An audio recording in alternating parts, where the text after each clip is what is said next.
Welcome back mga ropa. Kwentuhan muna tayo. Natapos na nga ang laro ng Game 1 ng NBA Finals sa pagitan ng koponan ng Boston Celtics kontra sa koponan ng Dallas Mavericks. And guess what mga ropa? Tambakol ang koponan ni Luka Doncic at Kyrie Irving na Dallas Mavericks sa koponan ni Jason Tatum, Kristaps Porzingis na Boston Celtics. Pero ano nga ba ang dahilan kung bakit tinambakan lamang ng Boston Celtics ang Dallas Mavericks? Natapos ang game sa score na 107-89. Hindi man lang nakaabot sa score na 100 ang koponan ng Dallas. Ang lahat ng first 5 ng Boston Celtics ay nakaabot sa 2-digit scoring. Pinangunahan ni Jaylen Brown ng Celtics with 22 points, 6 rebounds at 2 assists. 7 out of 12 shooting si Jaylen Brown sa field. Sinundan ni Jason Tatum with 16 points, 11 rebounds at 5 assists, 6 out of 16 sa field. Bukod pa dyan mga ropa, hindi first 5 to pang sub lang to ng Celtics. Si Kristaps Porzingis ay nakakuha ng 20 points with 8 out of 13 shooting. Parang ang hindi na-injury si Kristaps Porzingis sa laro niya kanina sa Game 1. Siguro si Porzingis ay kaya naman talaga maglaro sa buong playoffs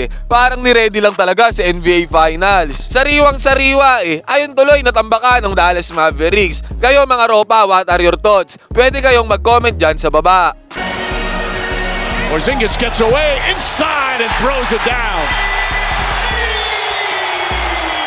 Si Luka Doncic ay nakakuha ng 30 points, 10 rebounds at 1 assist. Tatlo lang sila sa first 5 ng Dallas Mavericks na naka 2-digit points. Si PJ Washington at Kyrie Irving yung dalawa pa with 14 points at 12 points. Sa nakuhang 12 points si Kyrie Irving ay tumataginting na 6 out of 19 lamang siya sa field, 0 out of 5 sa 3 points. Bilang pangalawa sana sa scoring option ng Dallas Mavericks, napakababa ng pinundar ni Kyrie Irving at inefficient pa siya para sa Game 1. Gusto nyo bang maglaro at manalo? I-click lamang ang link na nasa comment section at gamitin ang promo code na ANGALIS. Piliin ang sports option to get a chance na makakuha ng 12,000 bonus sa inyong unang cash in. Dumako tayo sa team stats mga ropa. 39 out of 82 ang Boston Celtics sa field, 47.6% chance sa field goal, samantalang ang Dallas Mavericks ay 35 out of 84, 41.7% chance sa field. Halos dikit lang ang kanilang field goal percentage kung tutusin. Pero tambakol pa rin ang Dallas Mavericks, di ba? Ito ang dahilan. Ang 3-pointers ng magkabilang koponan. 16 out of 42 ang Boston Celtics sa 3-pointers, samantalang ang Dallas Mavericks ay 7 out of 27 lamang sa 3-point line. Napakababa ng naging produksyon ng Dallas Mavericks sa 3-pointers compared sa Boston Celtics. Lamang na lamang ang Boston sa stat na ito compared sa Dallas. At bukod pa dyan,